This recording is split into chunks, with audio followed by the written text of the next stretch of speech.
Hello, welcome back to the third monthly episode of Skyblock Mythbusters.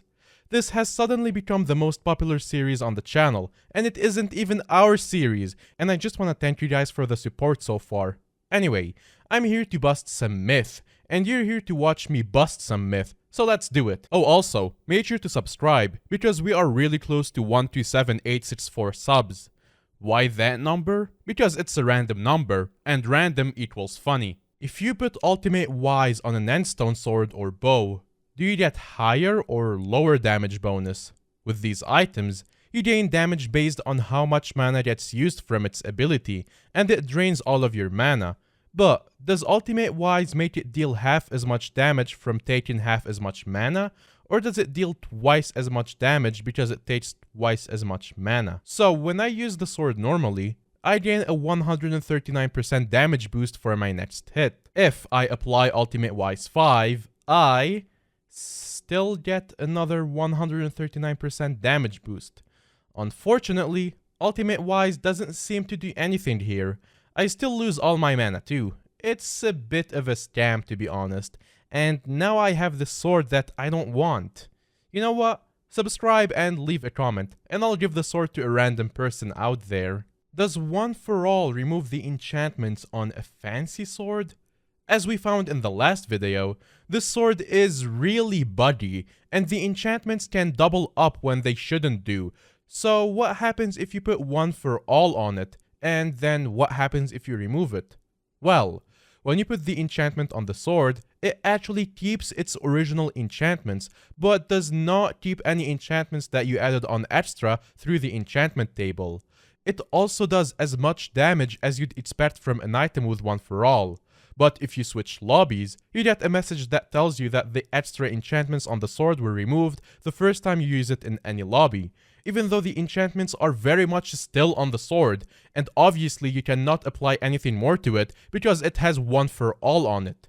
If you go to remove One For All, it actually does go off the sword and it just works as normal. What happens if you take damage from a Death Mite whilst wearing a Bonzo mask and having a level 100 B pet? If you didn't already know, Death Mites don't actually instantly kill you, they just deal a lot of damage to you. It's actually pretty easy to tank these if you have enough EHP or an extra life from a pet or a mask.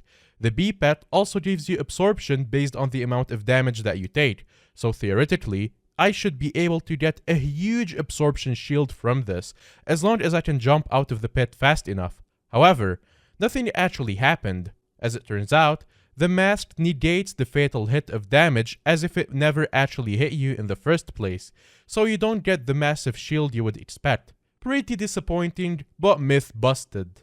Can a mithril coat protect you from a Voided Loom's Yanglyph beacon? According to the coat, any damage dealt to you will be no more than 40% of your maximum health. But does the Yanglyph deal a lot of damage, or is it just a single instant kill? By whittling down the health of a boss and then kinda staring at it until it decides to throw the glyph, I then swapped to my mithril coat and watched the beacon from a distance, and I survived. As it turns out, the beacon actually deals damage and isn't just an instant kill. Furthermore, I could pretty confidently tank the tier 2 boss with the coat and never had to worry about the beacons. To test if Death Mites really do deal damage, I took the coat into dungeons and sure enough, the Death Mites would only deal 40% of my health at a time. I also had a B-pet equipped at this time to see if I would get any absorption shield like the first myth, but I unfortunately didn't. There must be some sort of cap on the amount of shield you can receive. But yeah, overall, this cloak does make you immortal, as you can survive things that are supposed to instantly kill you. Now, it's time for a segment I like to call Busting Live. Name needs some rework. A while ago, I asked you guys for some myth to test live on a Twitch livestream over on my account, and we tested some pretty interesting stuff and got some cool suggestions from the chat. The first of which asked what would happen if you tier boosted an epic bat pet and then gave it a vampire fang. Here's what happened.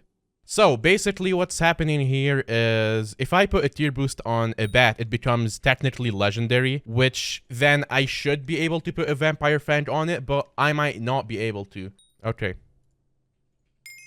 I just leveled up carpentry. You're gonna become legendary now. And it is legendary. There goes like 70 mil. And now I will...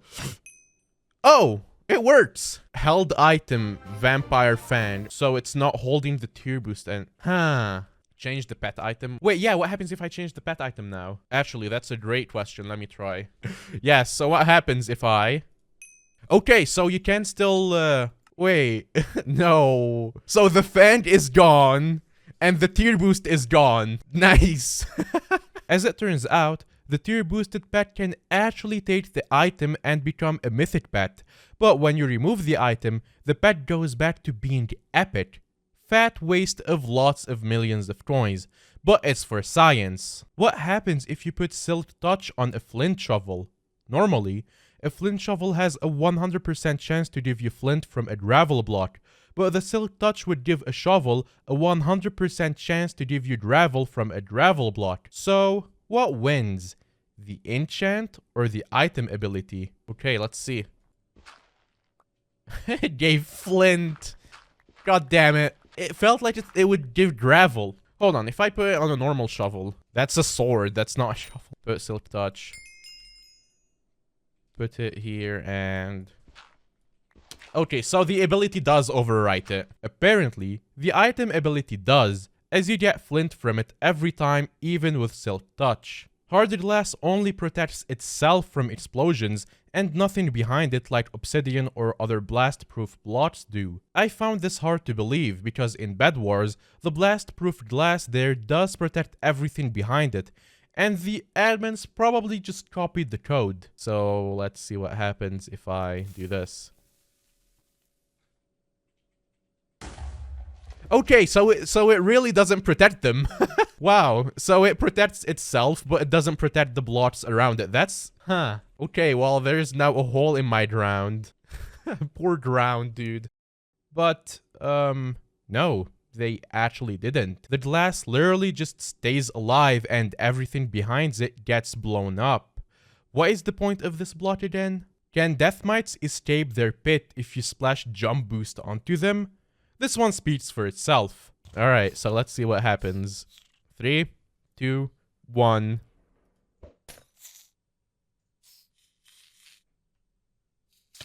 What?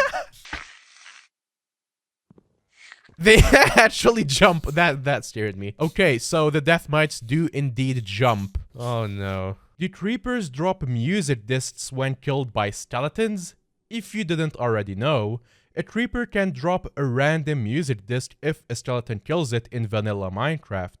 But does this behavior persist in Skyblock? Come on, shoot it, shoot it. Oh my god, 5 HP. Oh, it didn't drop anything. It does not drop a music disc. It took a while, but we found out that they don't drop discs. Looks like we'll just have to settle for fishing for these things and having them clog our inventories that way. Can the Picobolus ability break the Voided Gloom's beacon? And does this stop the ability from killing you? Okay. Yeah, it doesn't work. It definitely does not work. Okay, let me try to hit it direct. Oh, I can't really hit it directly. Okay, I can't mine it. I can't do anything to it. Can I mine it whilst it's in his... He's already dead. So, okay, I think this answers all the questions so I don't get it again. No, it doesn't work with Picobolus. No, it doesn't work with anything at all. You cannot mine it no matter what. Picobolus only allows you to break blocks that your pickaxe's breaking powers allows you to. And the beacon either has a very high block hardness or no hardness. And this means that there is no pickaxe in the game that's capable of breaking the beacon. Anyway, that's all for this episode of Mythbustin'. If you got any myth you want busting, leave them in the comments. Who knows? We might even have some interesting mining update myth for you by then. Alright, take care. See ya.